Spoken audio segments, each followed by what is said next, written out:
See what happens. Okay.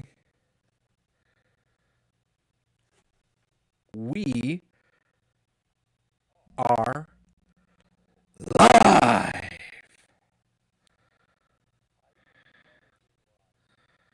Hypothetically, absolutely.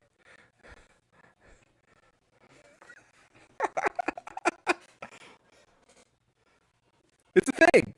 We're big time. We made it. Technical difficulties be damned. We are here.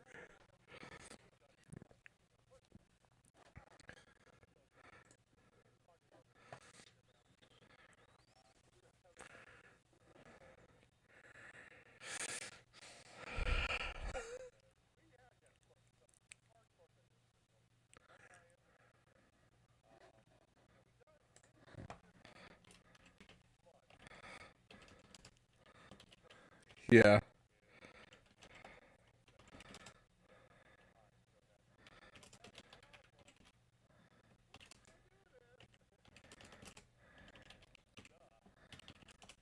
Yeah.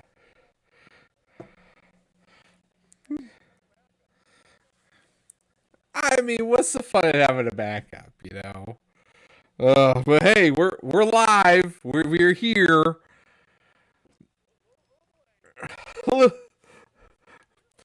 45 minutes. It took us 45 minutes to figure this out. So,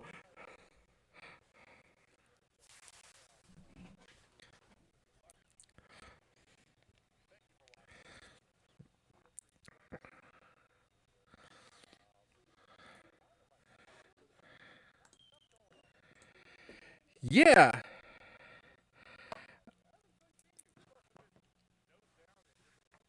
Yeah.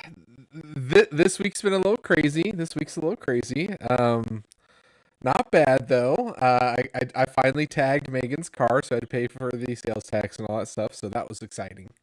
Other than that, just lots of softball, lots and lots and lots of softball in my house.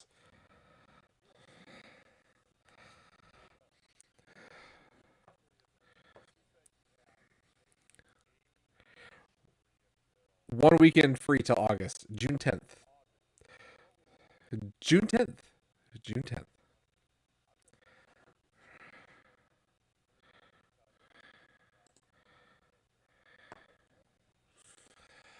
May 13th. I can't do May 13th. Like, because that's a Saturday night too, right? It's a Saturday show. No, Sunday is May 14th. I know this very well because it's Mother's Day and it's my daughter's birthday. Oh, yeah, I got softball. I got softball. And it's a big deal, softball one too.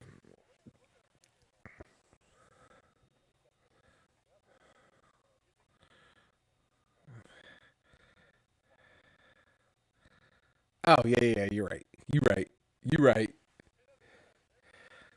Yeah.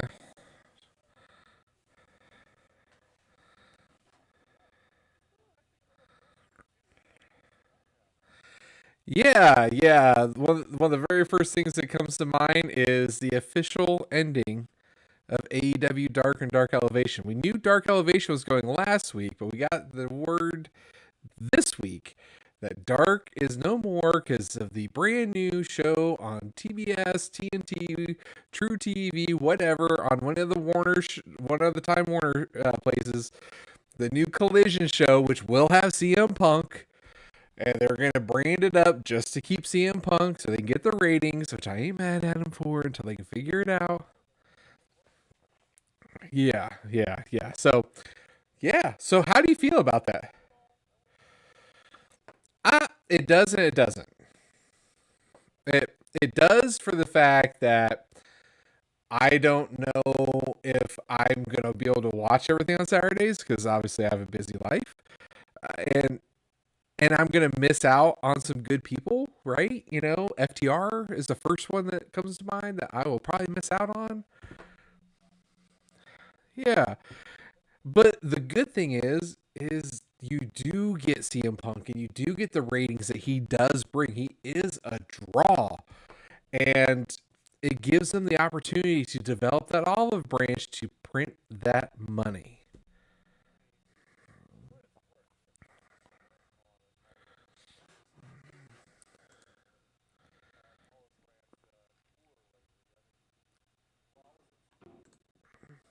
Mhm. Yeah. Yeah.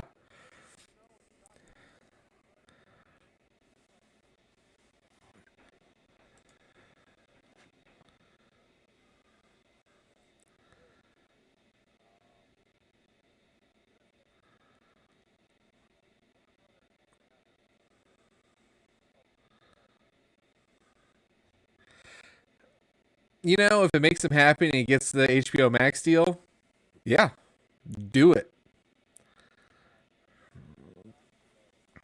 Yeah.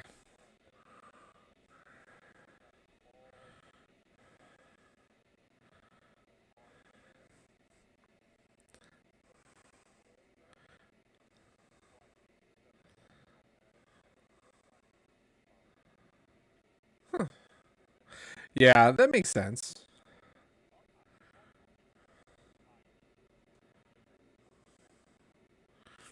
It's gonna be called Max now because this Discovery Plus is gonna get absorbed into it. They've already put some of the Discovery Plus stuff in there. It was a smart move. It was a smart move. You don't need I remember.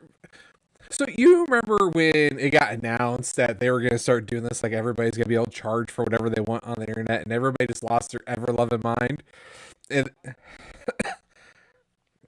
yeah, it's like this is so dumb. Like people are gonna charge me 99 cents just to read this or whatever. And now here I am, spent $5 a month, $6 a month on like multiple platforms.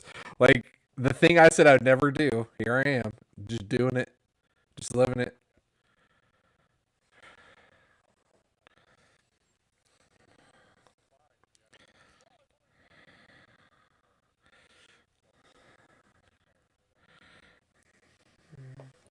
Dude, somebody's only paying $13 for Netflix. I need to meet them because damn, Netflix is ridiculous.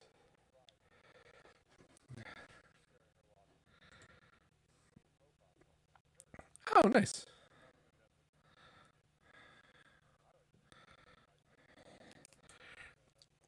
Yeah, Pitch Perfect's on Netflix though. Just for anybody who needs to hear that, Pitch Perfect is on Netflix, and it's aka amazing. It's true. It's true. It's damn true.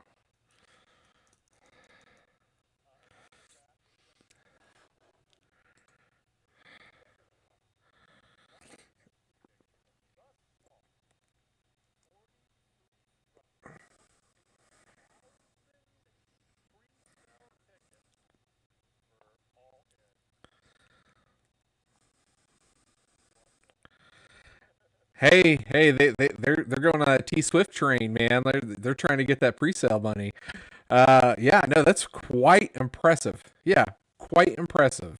And somebody on ESPN said that they were only going to have like 50,000 total, even though the placing can do 84. And I guess Tony Khan just ripped him a new asshole online. He's like, lies, lies.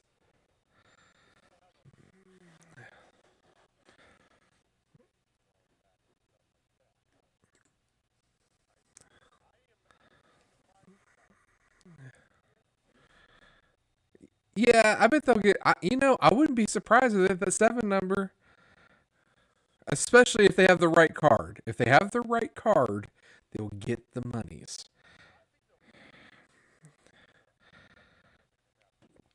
It should be in the 70s. It should be in the 70s.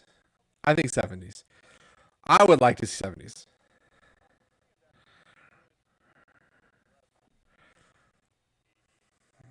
Yeah, that's what they were saying. They were saying something around 84 and some change. Is what I read. Obviously, allegedly. Yeah.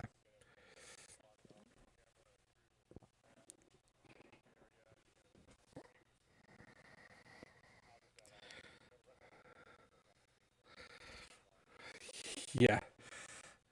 Yeah. It was like they're compensating for something. Um, like their storylines.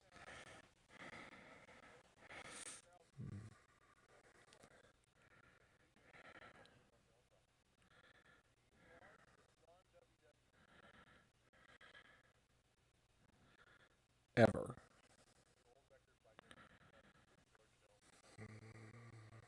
Mm. That was must see TV. I remember watching that shit live. Ran the gauntlet. Ran the gauntlet.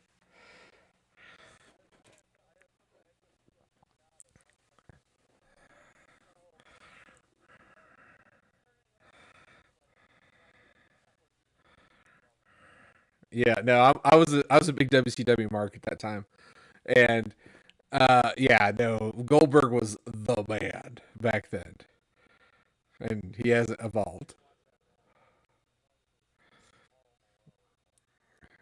Carl Malone say, Carl Malone say I'm a wrestler. Um, yeah. So, all right, you want to talk a little Dynamite? Dynamite was actually a really good show. Yes, because it set up some things and it really tied some loose ends together to set up even more things for Double or Nothing. And one person on this show may have called something. Oh, you want to start with me being right? Yeah, let's go.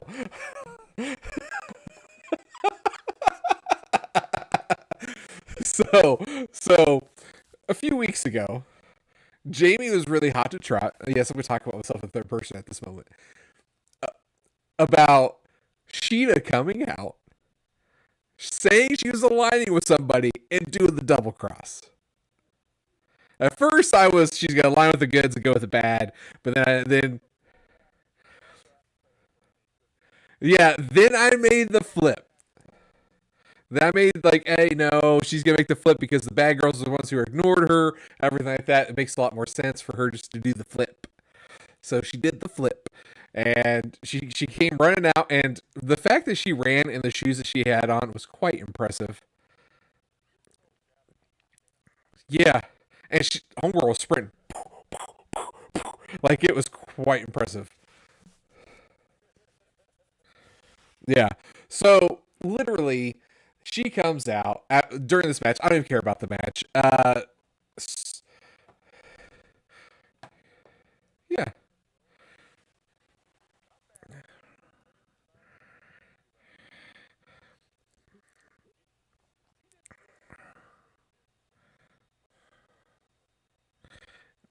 I agree.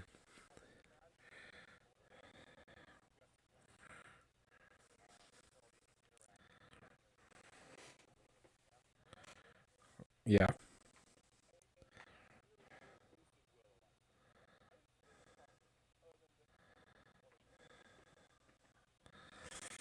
Yeah, well, they had to set up other stuff.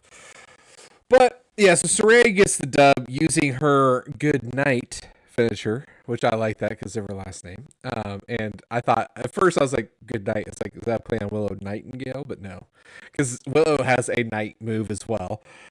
So either way, great match. I mean, it is honestly Soraya's best match since she's been back, in my personal opinion. She's been looking rusty, but she, as you can tell, she's getting the work in. She's looking a lot better.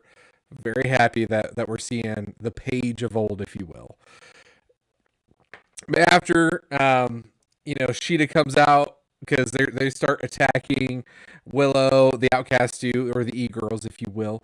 They start attacking her. She comes out with her kendo stick and she drops it and starts hugging them and all this stuff. And they give her the spray paint, so it's acting like she's gonna spray paint Willow. And then here comes Jamie and Britt, and then there they are, and then they start attacking. And here comes Cheetah spray painting the eyes of Saraya. Saraya. Totally gotcha. And then she ended up using the spray paint to spray paint AEW on all the women. Very, very similar to a storyline that may or may not have happened circa 1997 on TNT and TBS. Oh, some people going against the NWO.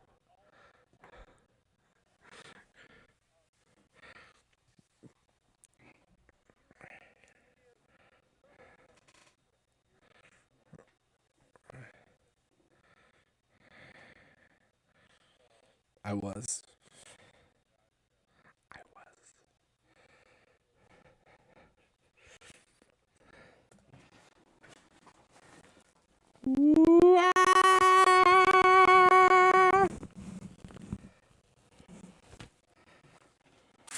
I feel like that makes more sense to still have it like that because when it's on my head, it's just way gaudy. But it does. So, all right. Th- exactly. So what? So how do you feel about that match? Let's talk about that match for just a second. Do you feel like they still have time to make it even more spicy, or do you feel like it's pretty good where it is? Okay. Yeah.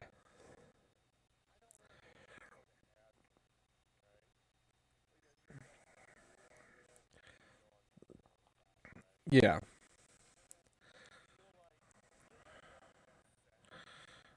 Hmm.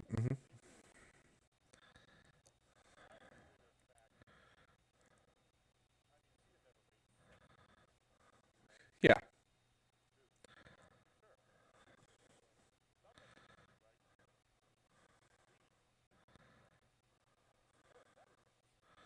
Yeah.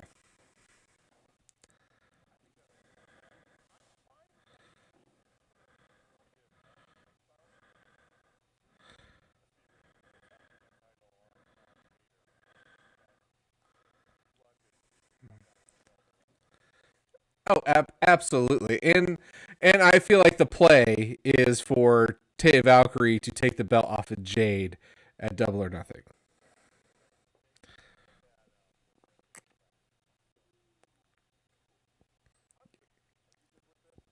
You know, I am, but I would definitely have to say something here. Here we go. No, no, no. No, no. This is even better. All right. Mark Stradamus is saying that there will be a stipulation added to this match. They have 3 weeks to figure out a stipulation.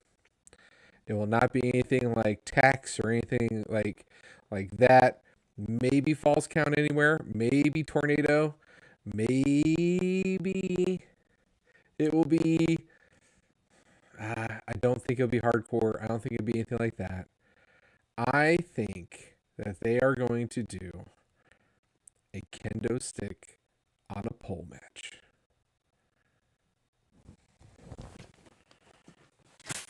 And you know that makes sense.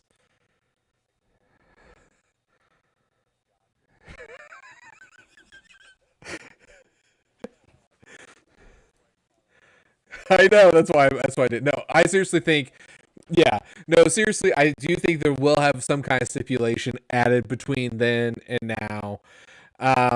I think it will definitely have something to do with kendo sticks, something like that. It could be a TL. I don't think they'll do a TLC match, especially with Soraya there, because that's just dangerous for her. Because she is kind of fragile. No, no D. They might do no DQ. I feel like that makes more sense. Or they just do a full on street fight, and you can still protect Soraya with the street fight.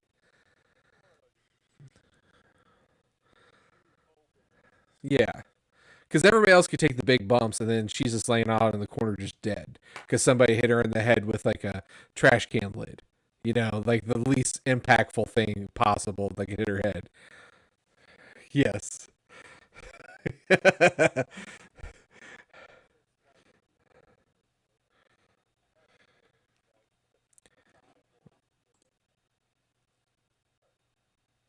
Yeah.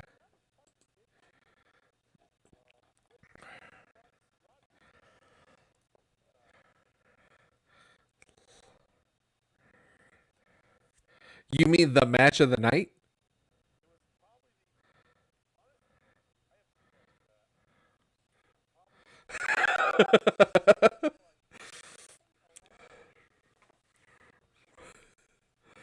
Yeah. Oh, you know what purpose they did this to for? One reason only, to keep Adam Cole healthy. 8 man, he doesn't have to be in it the whole time.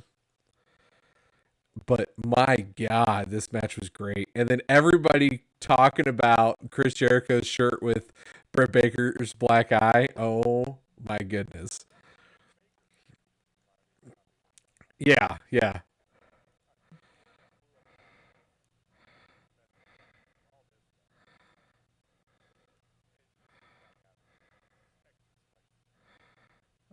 Which is great because she's defending her shirt because she thinks it's hilarious.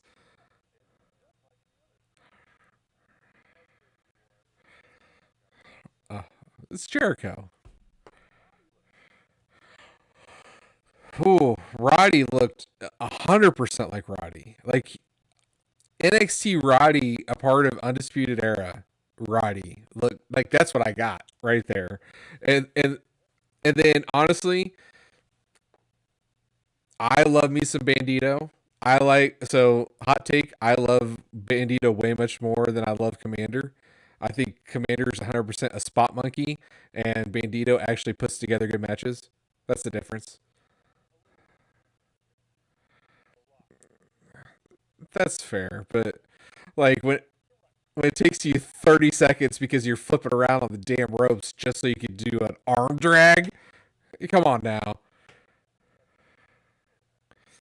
Ah, Bandito for president. And 2024, let's go. No, this match was great. Yeah, he might.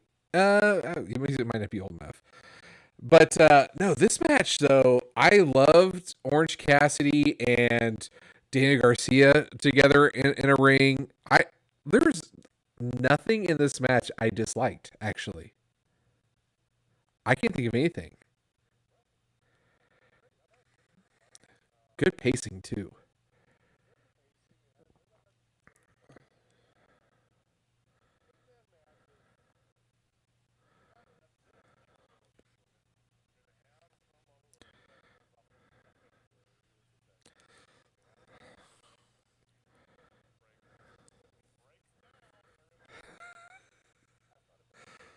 Oh,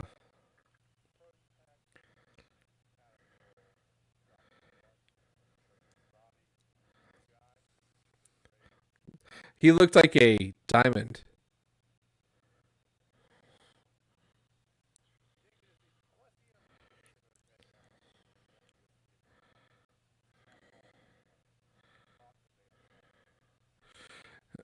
That's fair. That is 100% fair. No,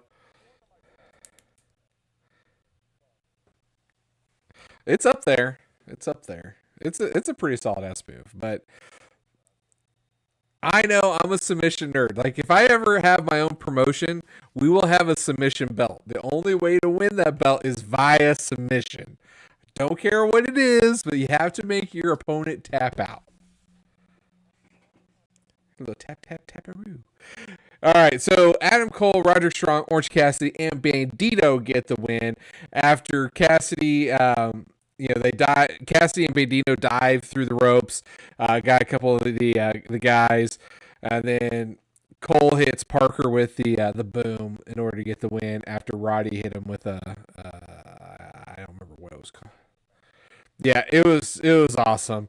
Uh, so immediately following this, though, again in storyline fashion, they have definitely set up the fact that Jericho and Adam Cole are going to be facing each other Double or Nothing because instantly, as soon as the bell rang, like a rocket, Adam Cole went up there and started beating the shit out of Jericho. Like, I'm loving that though. Like, how nice is it that AEW is starting to build longer storylines?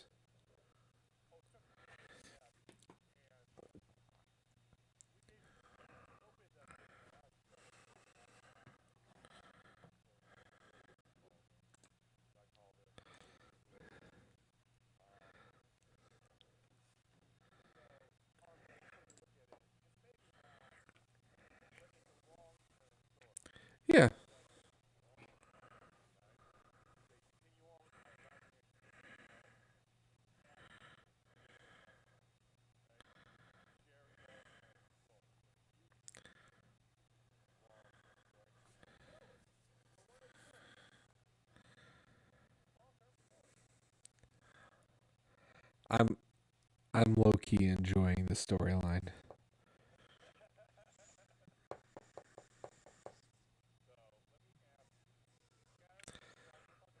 Yeah, we'll finish with that. Yeah.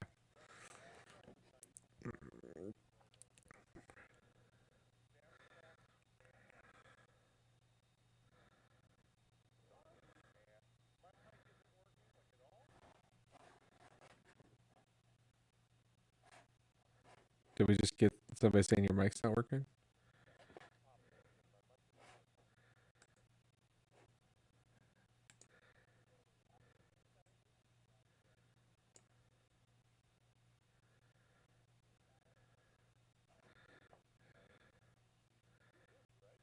I hear you. Let's check something here.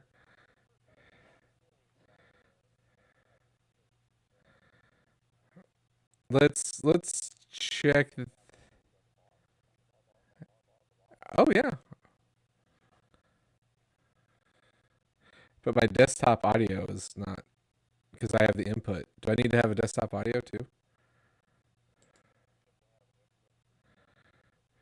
Yeah, I do. Oh, I did audio input capture. Hold on. Uh,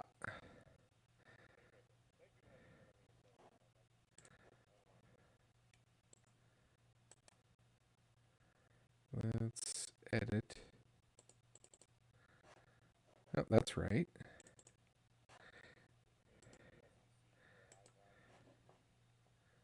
How about now? Oh no, now there's nothing there. Okay, let's try that.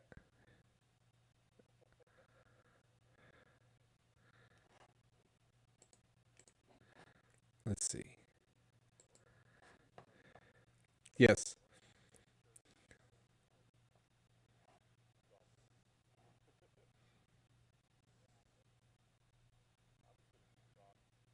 Yeah.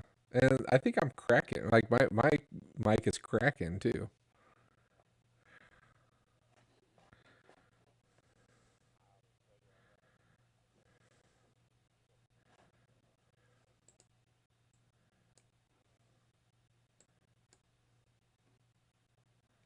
Yeah, I don't hear you.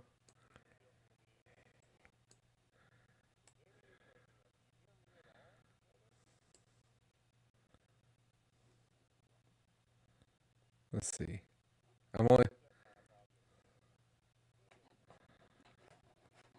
okay.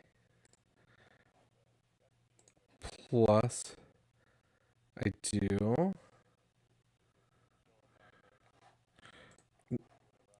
No, the desktop audio is not budging whatsoever. Uh, uh,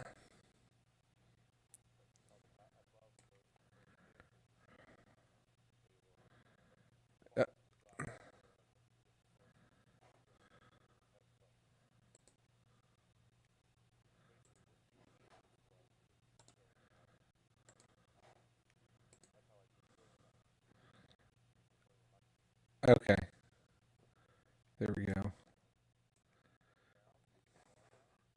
I see a bar on desktop audio when you talk.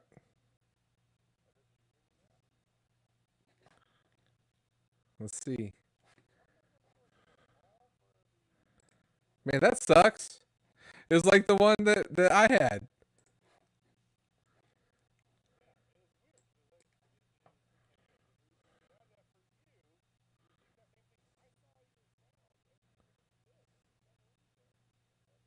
Yeah, you're still not coming through. No matter what I have set up. Interesting.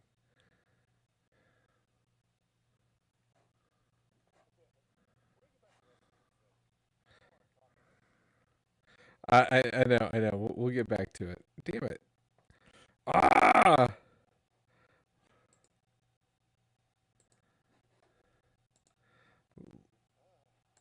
What if I go default? Default.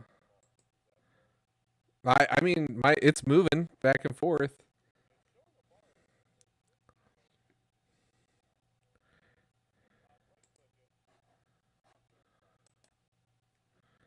Okay.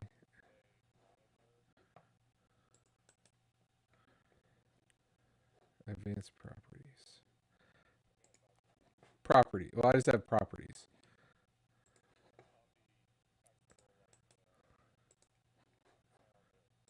Oh. Oh, advanced audio properties. It says input active, monitor off. It says monitors off.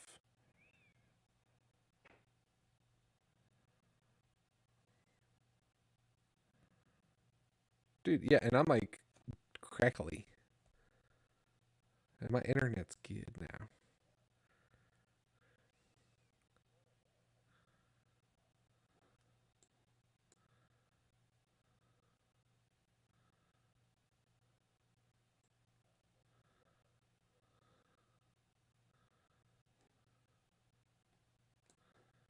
Interesting.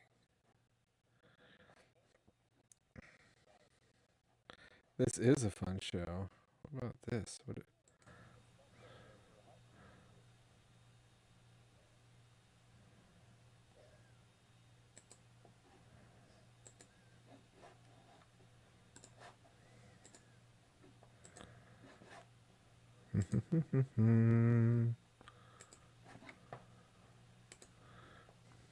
Huh.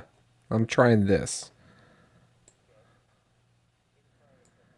I'm trying a thing. Oh, well, I sound better now.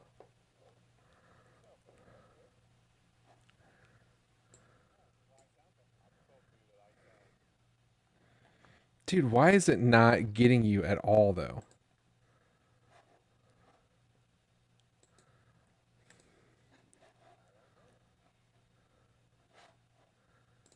So, my output, which is you,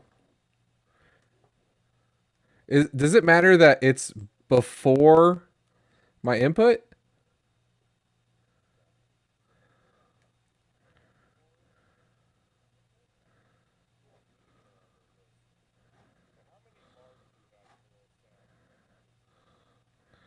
One, two, three, four, five.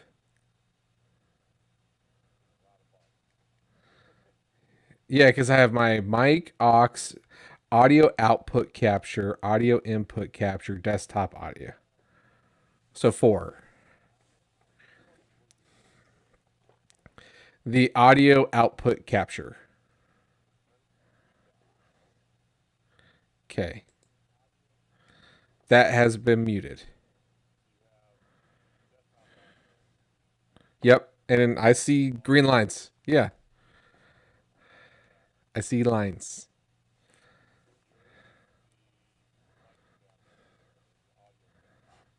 Yep. I had the audio out or input, which is now, yeah,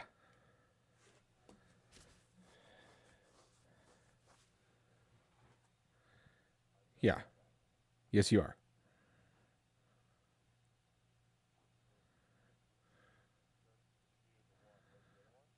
Desktop audio and mic aux, which my mic aux is actually me, and I sound better using that.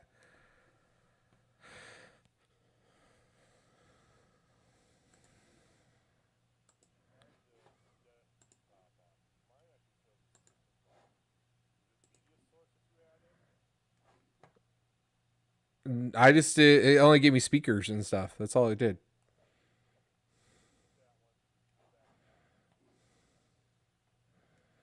All right, I'm gonna mute that one.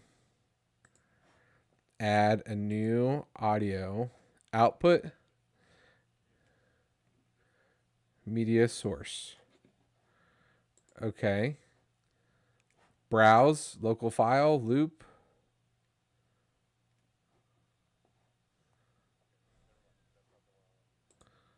Okay.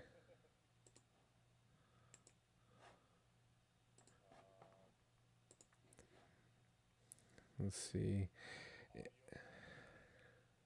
Audio output capture. Okay. Okay.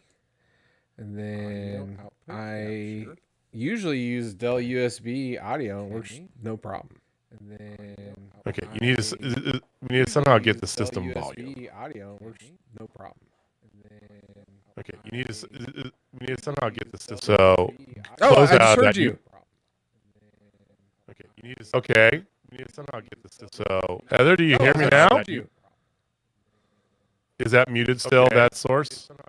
So Heather, do you hear me now? I'm like, is that muted still? That source. Now, though. So Heather, do you hear me now? I'm like, is that muted still? That source. Now, though. So. Oh my god! It just keeps looping.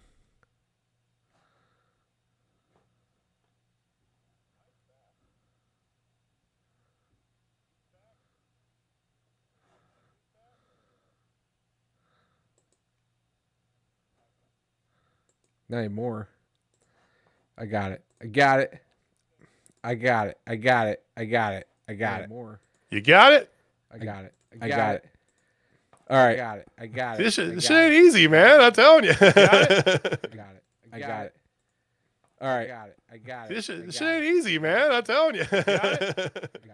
I got it. But now I hear me. I got it. This shit ain't easy.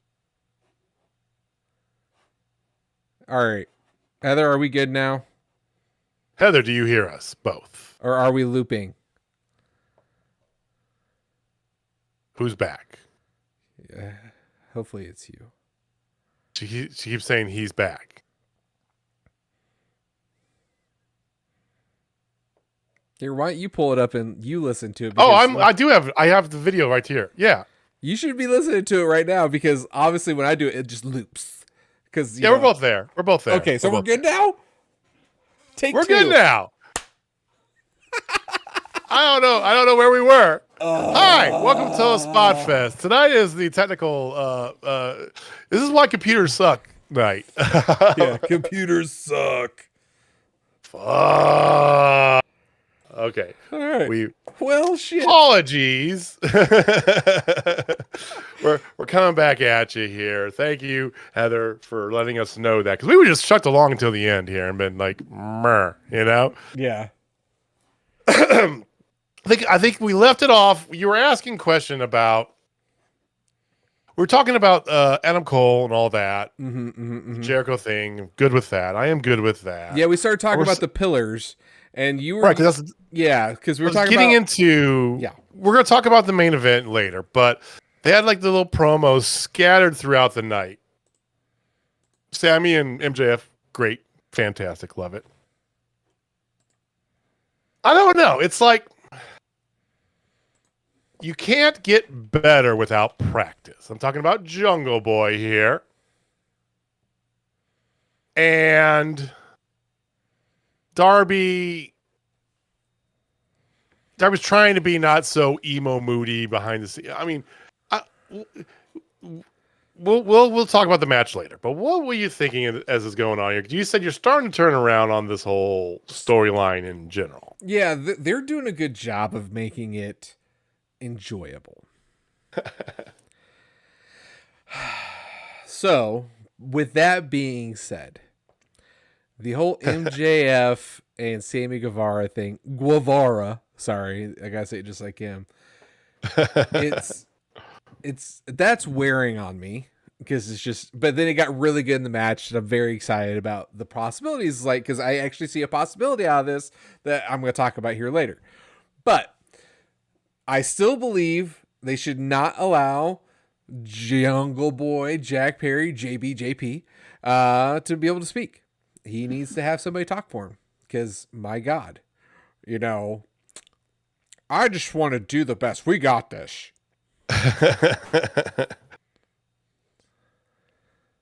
You're right.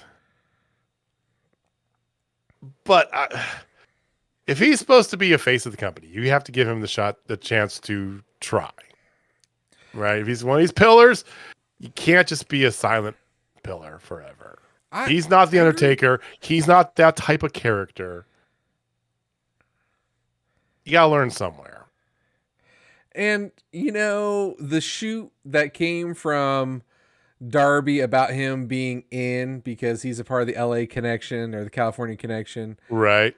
I think there's some legitimacy to that. And Oh, there definitely is. Heather, I agree that Darby's a better talker, and that's not necessarily a good thing. I agree. That's not a good one. Because he wasn't, yeah. But here's the thing. This is the scary thing. For me, scary. Darby's getting better. Well, he is.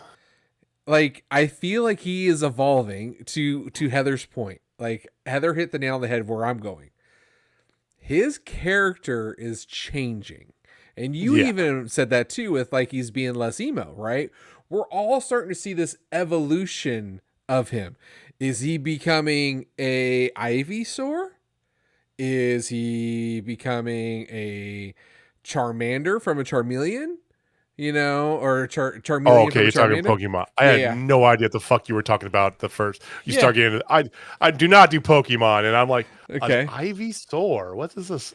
Ivysaur. Is that a type of Bulbasaur, music I don't know Ivysaur, about? Venusaur? Sure, whatever. Anyway, Pikachu. Hey, they turned to Raichu. But anyway, I see an actual evolution in him. And True. I think this could be a really good thing for him because he is becoming better on the mic. If he can figure out how to have better matches that aren't the same thing every single time and have this character development, he's legit because he's got the goods in the ring when he actually does a 50-50. And this is where we're going to put a pin, and we'll be right back.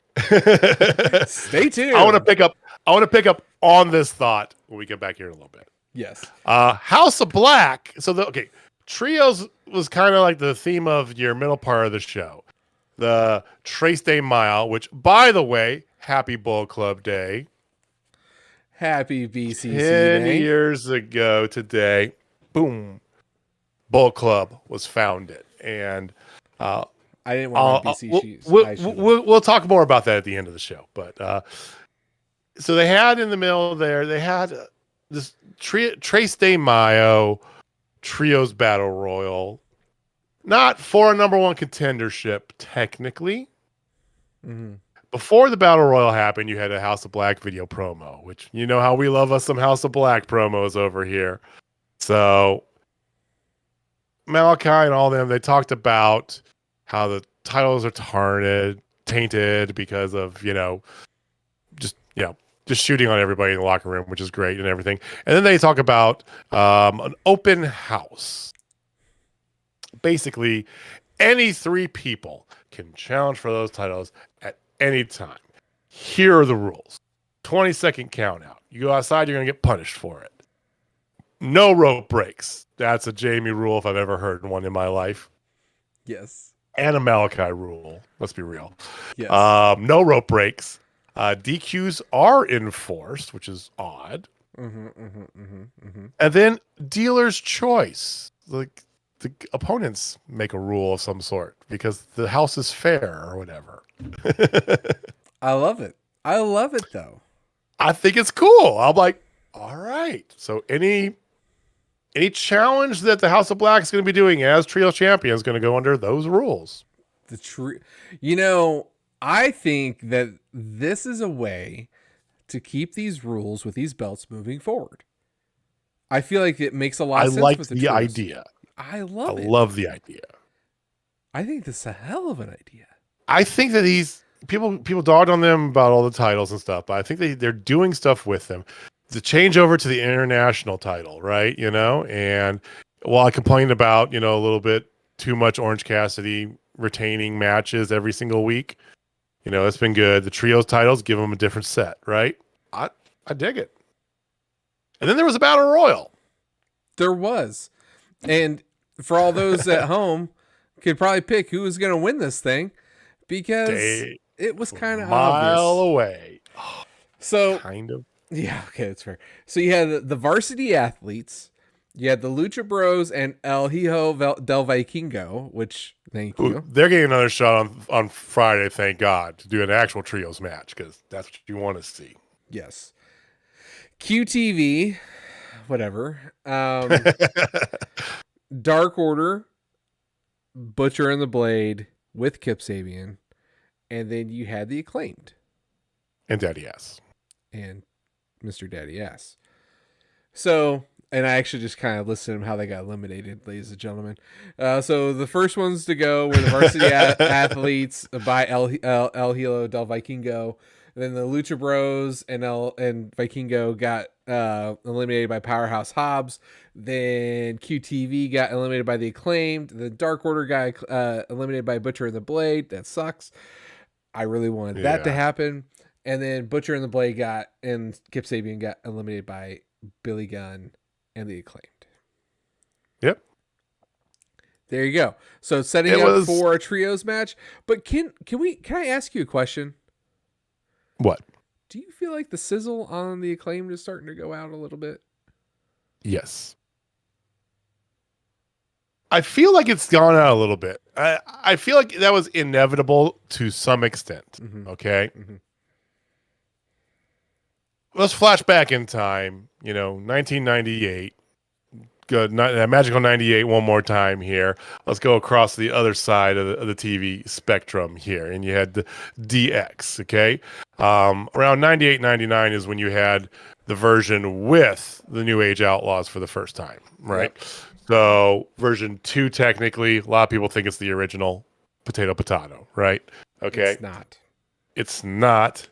China, Triple H, and Shawn Michaels were the original. Just those three. Oh, and Rick Rude, technically. Until he died because his dick But fell off. The DX thing didn't go out of style for years, right? Suck it, right? Mm-hmm. To this day, Billy Gunn still suck it. It is still, people love it. I love it. I pop for it. Every time. Every time. The Acclaimed were a little bit of a one-string banjo. And I had this thought while I was making dinner, getting ready for the main event. Literally, this kind of popped in my head because I was thinking about some other stuff. Scissor Me was such a natural thing that happened. And yes, they don't do a lot, right? Our friend Heather's saying they rap and they scissor. True. Okay. But the scissoring was such a natural kind of, organic fan-built thing. Mm-hmm. Much like Suck It, right? Scissoring was something that we talked about the history of it before. I'm not going to get into it, right? But it became so over the "Ooh, Scissor Me, Daddy" when people took Keith Lee's thing and totally just changed it and stole it from him and said "fuck you," right? Because they just felt like it. And yeah, we got the shirt, "Scissor Me, Daddy" ass when they finally made it. There's the "Ooh, Scissor Me, Daddy." They took it though and they tried to package and sell it and put it down your throat a little bit. And because of that, they have nothing else to fall back on because, to our friend Heather's point, yes, they rap and they scissor. And there's arguments about Max Caster being a good wrestler or not. I think he is. Okay? Bowens is a fantastic wrestler, comparatively. Okay? Yes. I don't know, because it's like, what do you think? Because what else do you do with this? I mean, the tech division, if you remove FTR and the Bucks, you got to have somebody else in there, right? Mm-hmm. And they're trying to make the Acclaimed one of the ones. So, the best way I could describe the Acclaimed is this. They're a Tesla. Okay. I know what you mean, but keep going. Yeah. So, Tesla, first electric car, everybody went nuts for it. Nuts. Because it's the all-electric car and everything like this. People are just going nuts. Left and right. I'm buying a Tesla, blah, blah, blah. But have you ever been inside a Tesla? We have. The workmanship is okay. Yeah. Like, it's got one giant big screen in the middle. And that's about it. Like, there's not a whole lot to it. Like, it's cool. Like, that's the whole thing. It's cool, but there ain't a whole lot there. And then now there's a whole bunch of other electric vehicles out there that do just as much as they do, and they have a lot more amenities. So, like, hey, I do what they do, but I actually am better. But the thing is, people still go to the Tesla because it's a Tesla, you know, because it's got that name that everybody knows. Right. So I feel like this is one of my best takes I've ever had, actually, on anything. Thank God our microphones are working finally. Yeah, like, this is a solid take. No, but I think that eventually the Acclaimed are going to have to evolve, especially Max Caster. Anthony Bowens is special. He is absolutely special. And yes, partnering those two guys with Billy Gunn, and Billy Gunn being basically their Flavor Flav, their hype man, everything, you know, daddy ass, like lightning in a bottle. They are like, everybody wants them some of that. Hell, I mean, I got a Sister B Daddy ass shirt and I still wear it loud and proud. I ain't afraid to wear that thing. And I mean, my daughters don't let me wear it in public with them, but I still do, which is the best. Especially Megan. She's like, "You're not wearing that with me in the car." I'm like, I wore that too. I wore that to Glory Pro. I went to a Glory Pro show when Effie was going, and he goes, "Okay, if you're not gonna wear my shirt, you can wear that shirt." He said, "I was like, okay." That's great. But no, like they are kind of bland. They are kind of bland. You know, when you look at their actual wrestling, it's bland. That's the difference between them and FTR. FTR gives you the sizzle. Like, you feel their wrestling. You don't feel the Acclaim's wrestling. You feel their character. It's different. And taking a wider view of this, because let's remove FTR, let's remove Lucha Bros, let's remove Young Bucks from this conversation, because they're a little bit more seasoned. They're not going to do this forever. Yeah, possible that they could bounce around eventually and leave AEW. Right? I don't think it's going to happen anytime soon for any of those teams, but whatever. And eventually they'll retire. Right? So TK is definitely looking at long haul. Got to do what I got to do. He's like us. He's a mark. He's about our age. So he's trying to recreate, like we talked about ad nauseum, you know, the whole Dudley Boys, Hardy Boys, Edge and Christian, right? Where's my version of that? You know, he's looking for, okay? Who do they have that could fit into the roles to be those signature tag teams that aren't FTR, Young Bucks, or Lucha Brothers, right? Acclaimed, have the pop. Can they sustain it? I think the potential is there for that, but I agree with you. They're starting to wear on me a little bit one string banjo. Okay. We'll look outside of that. Who else do we got? Okay. Believe it or not, I think the Guns are on that list. God damn it. I was going to say the same thing, especially it's hard to say because you don't want to. Their entrance but they can wrestle for that FTR match was iconic. Like, legit. Like, when they came out, I'm like, if that's how they're coming out forever now, I am in on them. And they've been getting so much better in the ring. They're actually really good in the ring, and they're developing character. They're actually developing character. Like, I hate to say it, they're the future. They have the right amount of talk. They know how to talk. Austin talks. Colton maybe talks a little, right? Yeah. Colton wrestles more because he's a better. It's match made in heaven. It's very good. Private Party, Win Healthy, they're up there for me, right? Because I think that we know they got the chops in the ring, okay? Their talking is not that bad. But Private Party's there. You know, I like the Martin brothers when they're healthy. I've yet to hear them really say two words. Like, I don't mean that in the negative connotation. I mean, like, their promos have, like, they say one word, maybe. Yeah, they're protecting him because they don't exactly have the best Mike's skills. Dante did a few promo style things when he was on his singles run. A little bit, right? You know, There's very Daniel Garcia-esque, but he's only 21, you know, so they are very young. That's a good point. So they are stupid young, and you're protecting them. But that's a possibility down the road. You're thinking about that, right? I mean, Butcher and Blade they've been around. Dark Order's been around a little bit, you know, and they're buried in the mid card as it is. So you're looking for the future. I don't know. I mean, I don't think the Acclaimed are unsalvageable, but I don't know if we may have reached peak Acclaimed. I turn them heel. I don't think so. Yeah, they're better heel. If you turn them heel with the scissor me thing, I think that could be even hotter.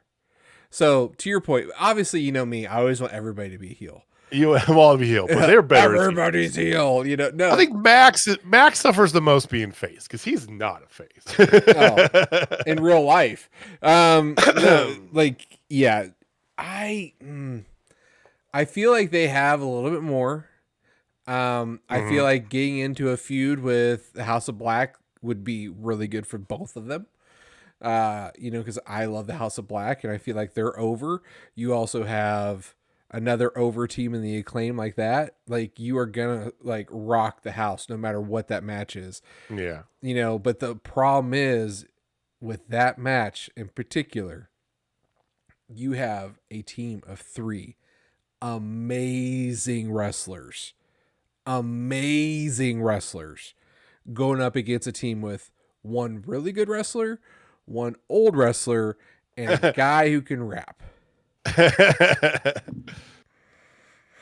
You know what I mean? You're not wrong. It could expose them. That's my only fear. It could truly expose them. And they got the belts as like service to like the movement of scissoring more than them, right? Yeah, because they were so over at the time, and they deserved it at the time. I thought they did.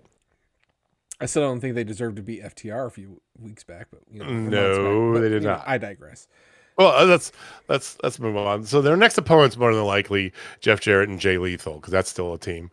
I'm loving it. I don't care what you say. I hate Jeff Jarrett, but I'm loving it. I don't hate this as much as I did when they first came up with it. Okay. I love the completely weird ass odd couple relationship of Jay Lethal, Sanjay Dutt, Satnam Singh, and Jeff Jarrett. Yeah, Jeff Jarrett does not belong in there.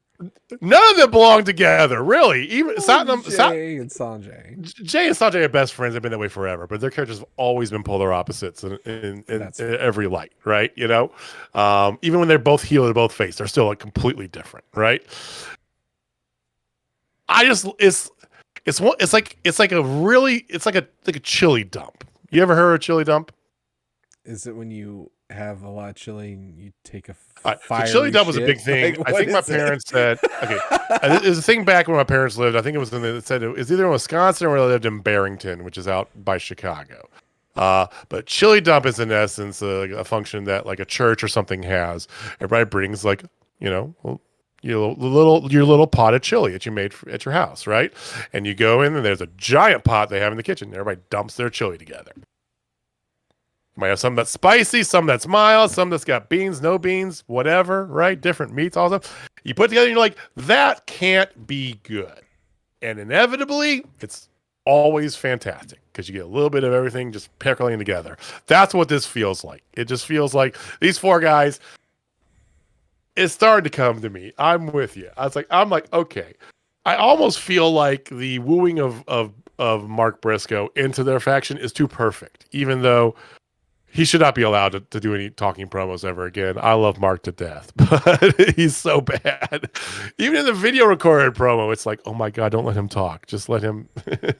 But that's what makes it so great. I hear you. I'm for it. I hate to say it, I think Mark like just fits in their group so well because he doesn't fit. Like, I think that's the thing. Like, they're legit the odd couple. If anybody remembers the odd couple from the 80s, this is it. this is it, and just keep expanding it. You got somebody who's like really good but doesn't really fit anywhere, just shove him in this group because it works. The chicken farm was good fun. There's a few other matches. Yeah, let's get to Heather's highlight of the night. I'm gonna start calling it. Okay. All right, I'm gonna call this the Heather highlight of the night. That was funny, Heather. Yes. War Daddy had Ooh, Daddy had himself a match against Logan LaRue. A named opponent this time. So yay. That's a step up. They actually showed a name. And the match lasted, I think, a total of 1 minute and 38 seconds. Not that I was counting. But the whole thing is after he's like, I want to issue an open challenge to Christian Cage and bring your guy with. Oh, yeah. Sorry. Darkosaurus Rex. Make sure you bring him and Christian, whatever. And then here comes Christian and goes, it's not for him, it's for me. So, okay. So we're getting Christian Cage versus War Daddy at Double or Nothing. I mean, technically it was a match. I mean, the bell rang. There was a 3 count. It rang again. It was a match. That's why I'm calling it the Heather highlight, because it really wasn't a match. It was just War Daddy out there flexing his spectaculars around a little bit. I mean, my daughters were glued to the TV when he was on. I don't doubt that. What do they think of Ricky Starks? Are they a Ricky Starks fan? Megan is. Megan is hardcore Ricky Starks fan, which that is probably the absolutely second best match of the night. It's the only one I was thinking of. I loved this match actually a lot. I liked it way more than the original hype. Well, remember the original hype? I'm like, oh, this could be a banger. This could be a banger. It didn't happen. And it was just a debut Jay White, which is just as good. Yeah. I mean, all of his 36 and a half abs. I know. So they actually did the match tonight, and Jay White stayed in the back to let him actually do the match. And I'm happy because Juice, I feel, doesn't get enough credit. I agree. Totally agree. Finn Juice was all about, because it's like, oh, it's David Finley's kid and him, right? Yeah. I feel like he's always like, it's because he's so flamboyant, right? And in his character, the way he talks a little bit, this and that. I think that people lose some of that. He is a really good wrestler, a fantastic seller, which is a lost art in some younger wrestlers too. No, the man can sell anything. Oh. This match was really, really, really good. I really enjoyed the chemistry between Robinson and Starks. I feel like this is something that I could watch ad nauseum. Obviously, this is setting up for Ricky to go against Jay White at Double or Nothing, sure, right? That's the obvious play, or they do a tag team match of the gold Bullet Club, which I'm still waiting for a gold shirt or something for me to purchase. Where's a black shirt with the shiny gold LeMay? Where is it at? Come on. Yes. Take my money, AEW. Do you? Okay. His hair also sells. He does. He's got that hair. He's got the 80s hair that sells 100%. Well, here's my statement and question to you then, Jamie, about this, because we have long talked, for those of you who have listened to us before, about Ricky Starks being the long play for MJF, right? That's your payoff down the road. That's your money maker, right? Okay. There's been criticism by those outside of AEW fan base that, oh, you guys took Jay White. You're not even putting him in the picture. You're putting him as a mid-card somewhere. But look where he is. He's lined up. You basically take a guy who is a star and put it up against a guy who you're building to be your future star. Smart for the future star. It holds Jay White occupied so you can get a good storyline for him to really get into. Adam Cole,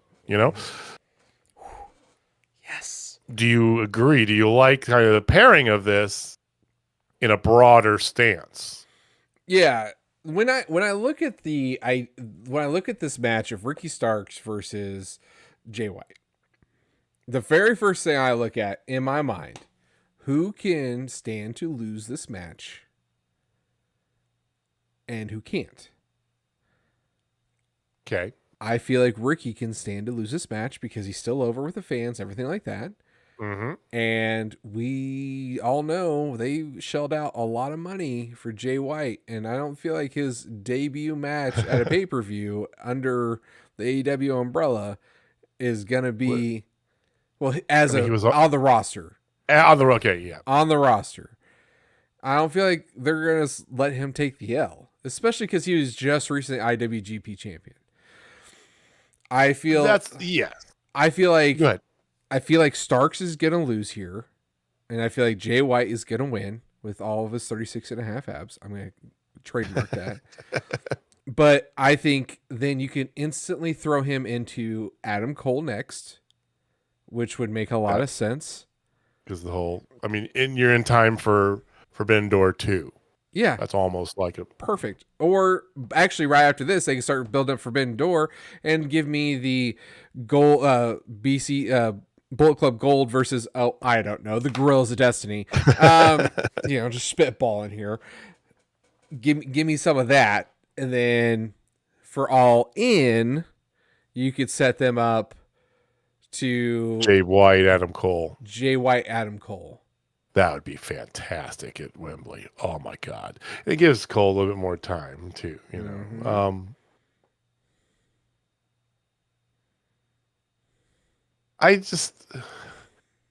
Jay White is one of the best in the game right now, as it stands. You said recent IWGP champion. Mm-hmm. You don't bring him in to keep him on the mid card, but you also got to fit him in properly, right? You know, you can't. I think that the mistake is you can't take a guy like that, plug him right into the main picture. If you have plans for that title outside of him for the short term, because then you do exactly what they've done in the past with every female talent they brought over. Comes over, makes a play for one of the belts, right? Loses, falls back. New girl comes in, makes a play for the belt, loses, whatever, right? Mm-hmm. Lather, rinse, repeat. I think they're learning from that, and they're not doing that with Jay White purposefully. But to your point, I think yes, this gives Starks a good out, right? Because Starks can afford to lose, especially if it's to Jay White.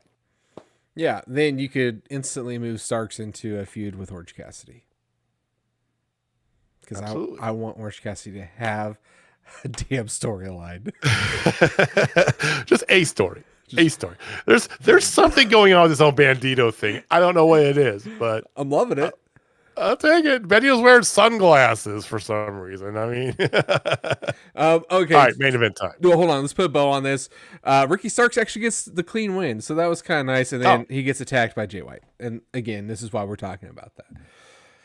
All right, here we go. The Four Pillars tag match: JB, JP, and Darby Allin versus MJF and Sammy Guevara.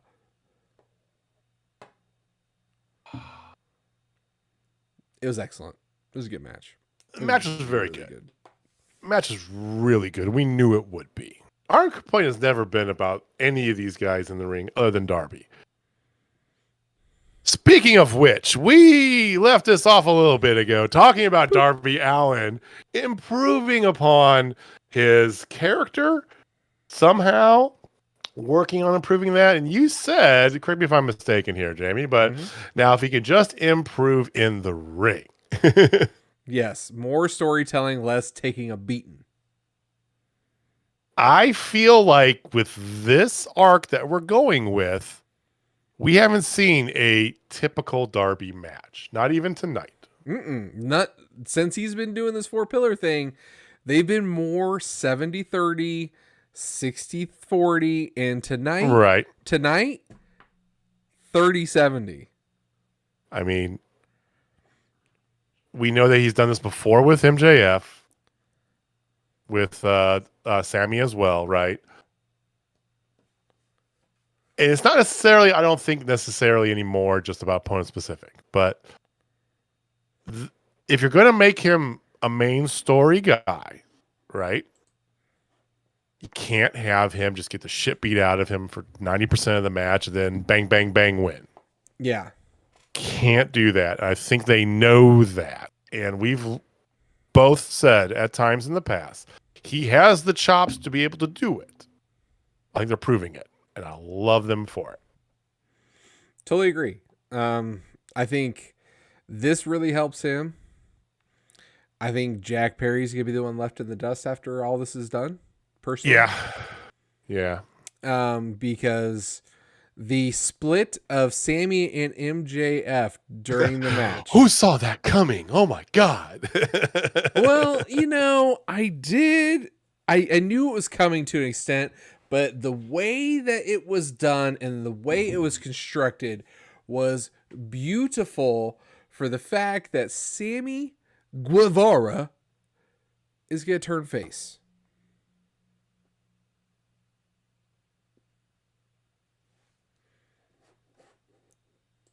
He is gonna turn face, ladies and gentlemen. Gonna You think so? turn face. 100%. I mean,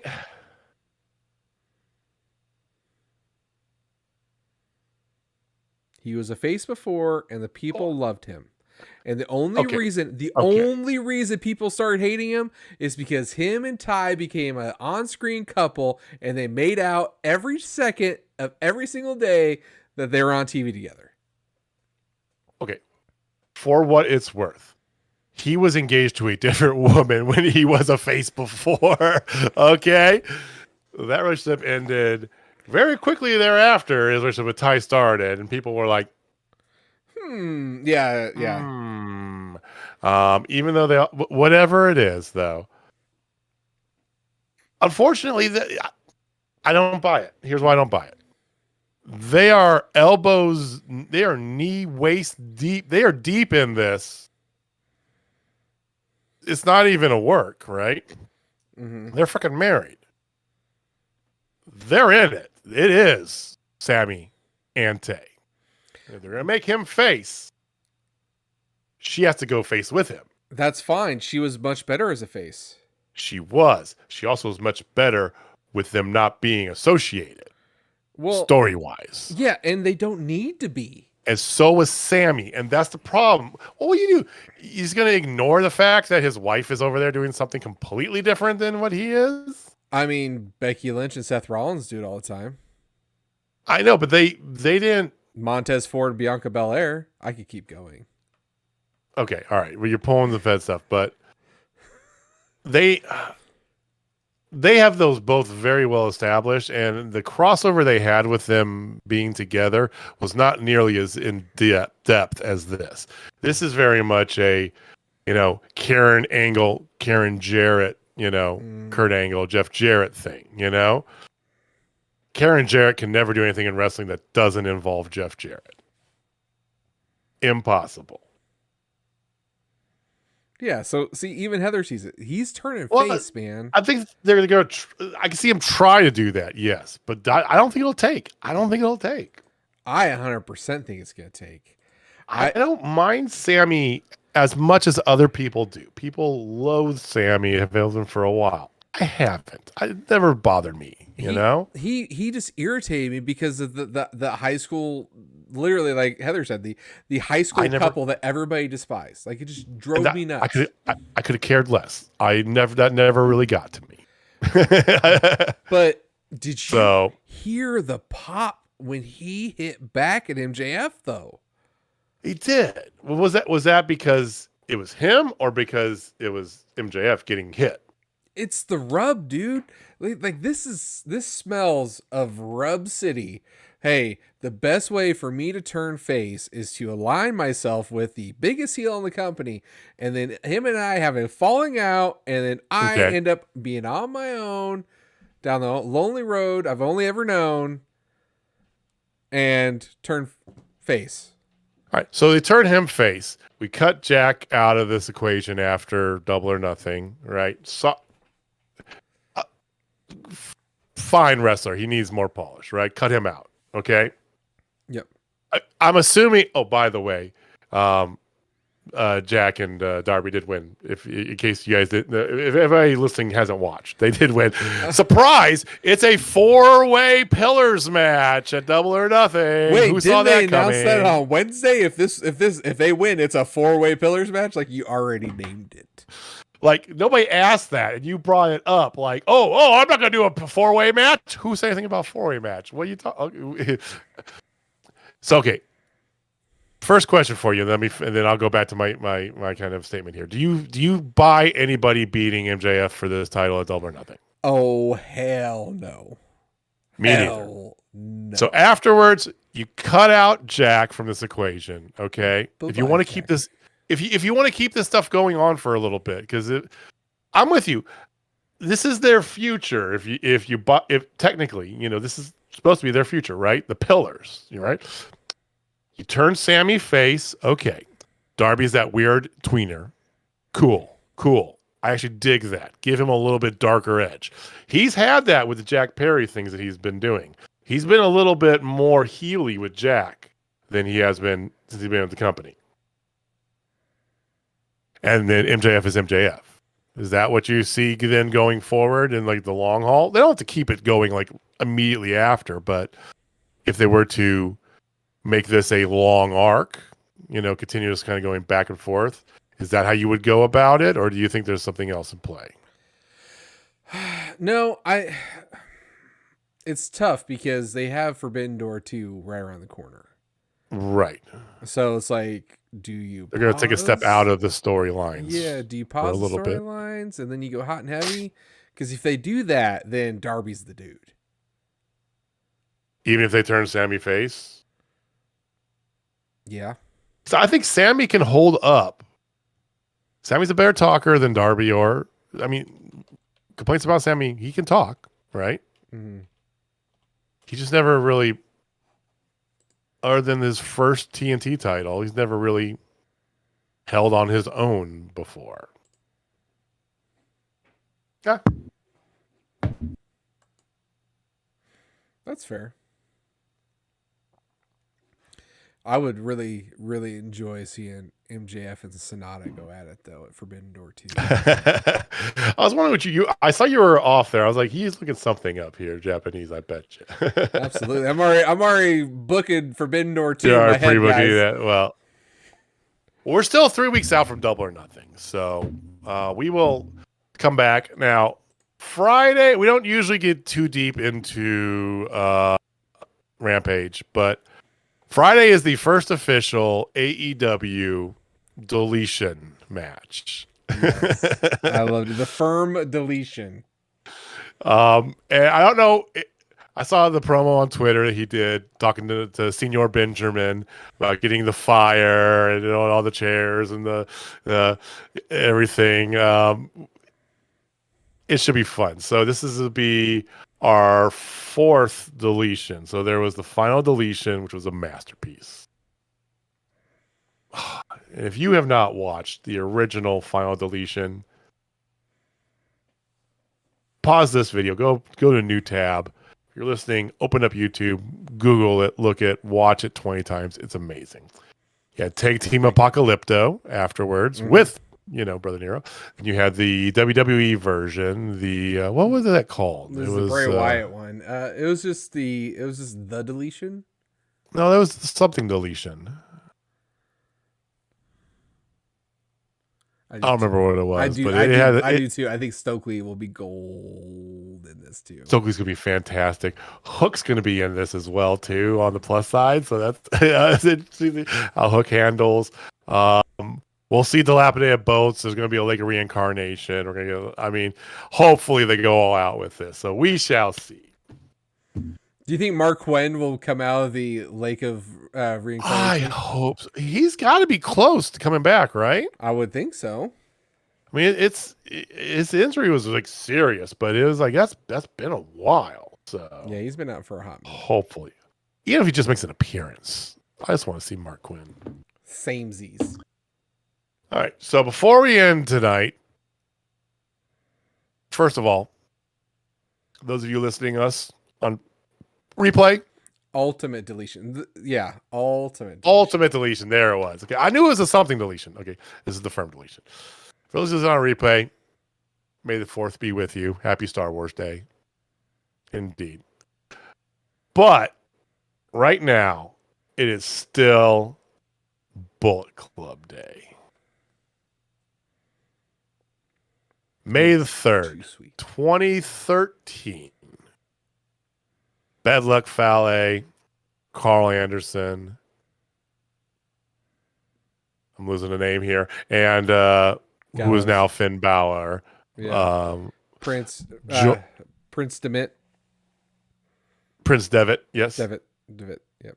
I can't remember the 4th person off the top of my head. I'm sorry. But joined together to create the Bullet Club. What is AJ? No one. Because you're jumping ahead of me here. Because we're going to Fantasy Book on in a second here. So the first one was just them. Okay, it was the 4 of them, and then they added some people to it, this and that.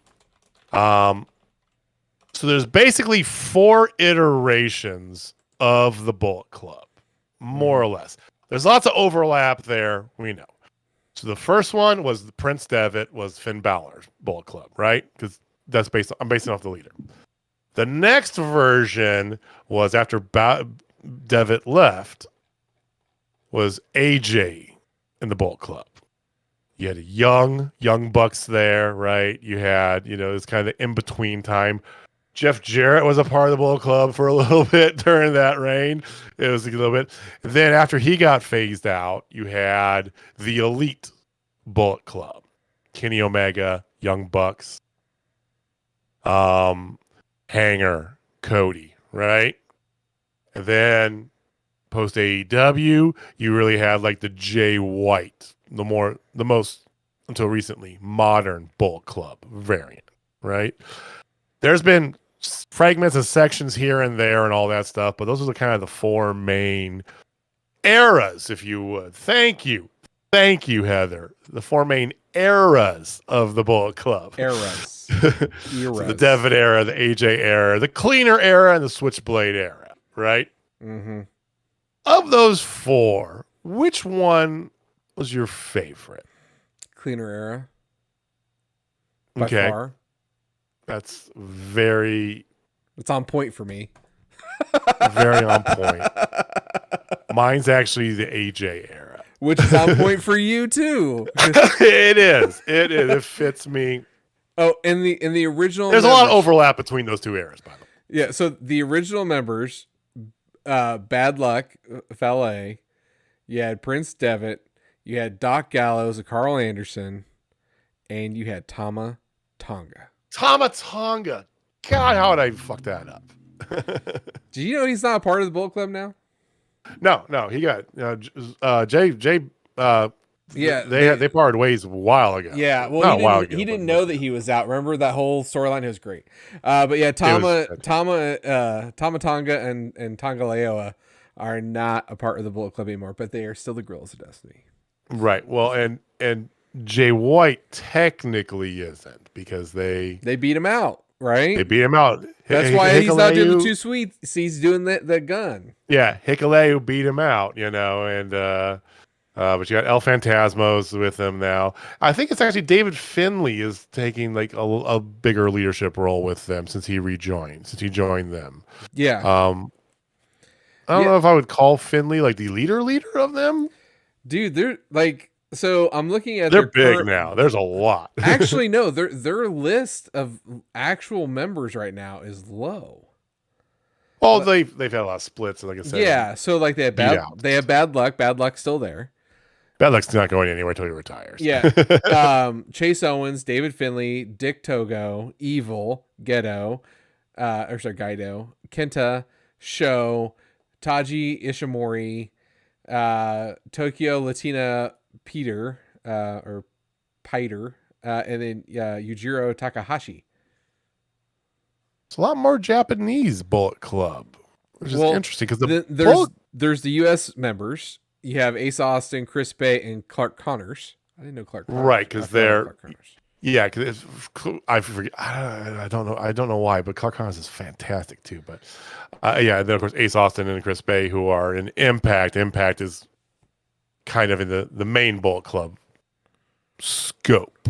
Yeah, and then there's Australian guys who show up in Tamaashi, Jack Yeah. Bonza, Liber, Lucci, Caveman, Ugg, Mhm. Tom Are they are Ford, they and are Steve they New Phillips. Japan Strong? No, New Japan Strong only has Ace Austin, Chris Bay, and Clark Connors showing up there. Oh, okay. Okay. Where's Hikuleo? Oh, he's been gone since September. What? Yeah.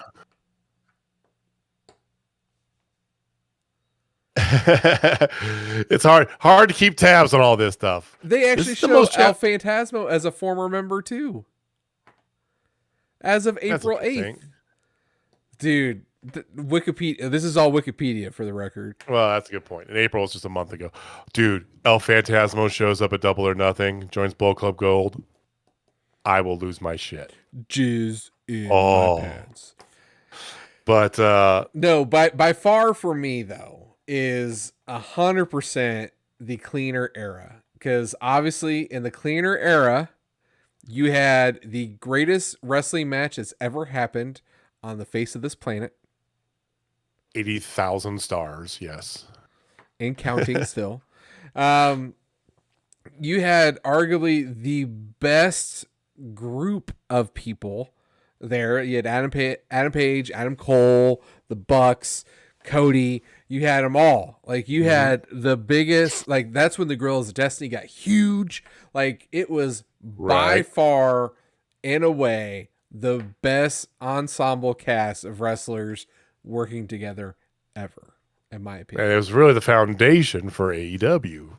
Yeah. Really. If it wasn't for that era, I don't think AEW would happen. No, because I mean, everybody knew each other. They're friends. Everybody's friends, but they were really tight. I mean, shit, they even did like a semi breakaway with, the actual guys who formed AEW, the Elite. The Elite started as a top tier club within the Bullet Club, right? Mm-hmm. That's what the word the Elite came from. And well, story wise, Jay and Hanger do, and Jay and Kenny technically do as well. Although Kenny's very dismissive of that, which tells me it's absolutely happening at some point soon. Mm-hmm. I am going with the AJ era. Obvious reasons being a giant old school TNA mark. I loved, and I think the best AJ was the last AJ in TNA. Even though my favorite match of all time, AJ Styles Daniels, was way before that. AJ at the end of his run, the whole Aces and Eights thing and Dixie Carter versus AJ, AJ was excellent in that whole setup. And immediately showed up in New Japan as soon as they got that sign. And on Wrestle Kingdom, when he debuted, put a Bullet Club shirt on, won the title all on the same night. That's just boom, boom, boom. I'm the leader. Just stepped right into it. And you had the Young Bucks there. You still had Gallows and Anderson, right? That was when they were really at their prime, Gallows and Anderson, right? They've gotten a little, but the AJ era, so like 20, what was that, 15, 16, something like that, they were prime, Gallows and Anderson. You also did have Adam Cole, young Kenny Omega, so you had like these, the cleaner era people were just starting to come into the fold, but you still had Guerrillas of Destiny, you still had, and Gallows and Anderson. AJ was AJ. It was basically because of AJ, but I love the cleaner era as well. It's weird though that there's been so many Japanese talent in the most recent one because the Bullet Club was originally founded as the non-Japanese faction. Yeah. for New Japan Pro Do Wrestling. you know who the first Japanese member of the Bullet Club is? Was it Kenta? Nope. I don't then. It was Yujiro Takahashi. Forget Takahashi was in the Bullet Club. There's been a lot that have come through the doors, let's be real. Dude, like you should like the long list of ex-members is kind of hilarious. Prince Devitt was Part-time fantastic. members. Brady Rhodes was considered a part-time member. Amber Gallows, Mao, Mephisto, King Haku, Stephen Amell was a part of it for a little bit. Scott D'Amore, Scott Norton. I knew Scott Norton. Yeah, Scott Norton. Yeah.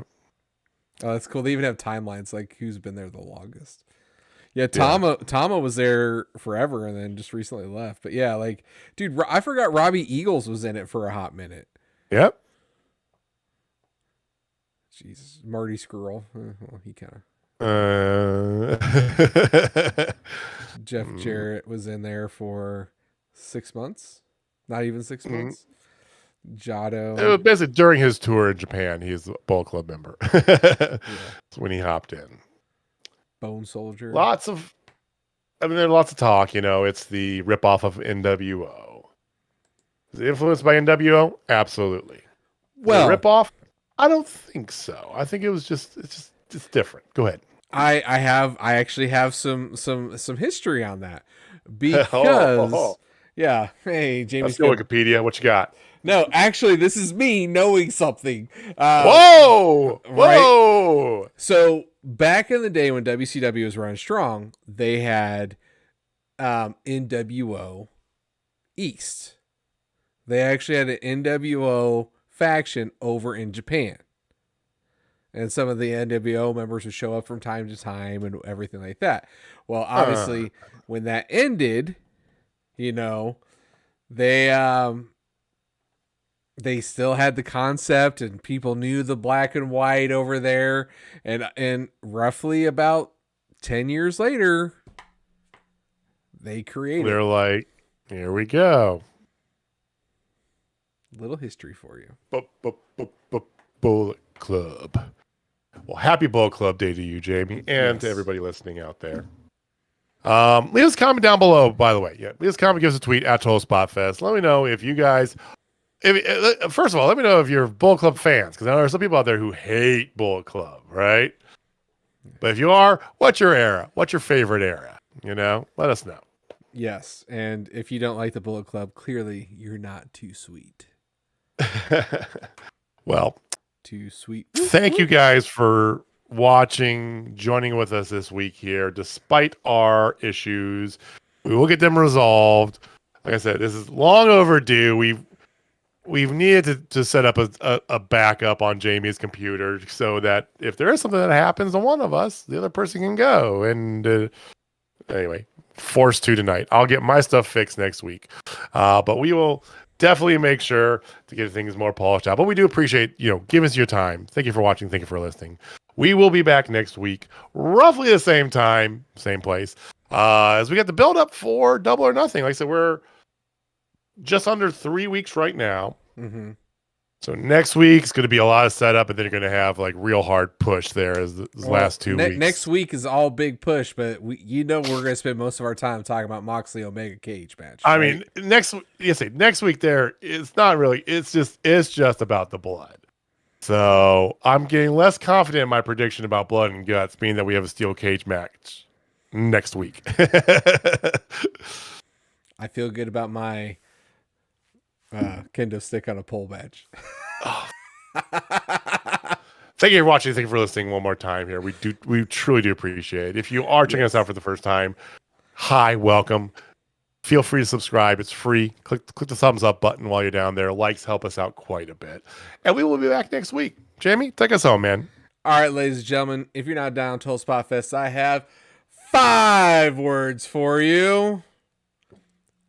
May the 4th be with you.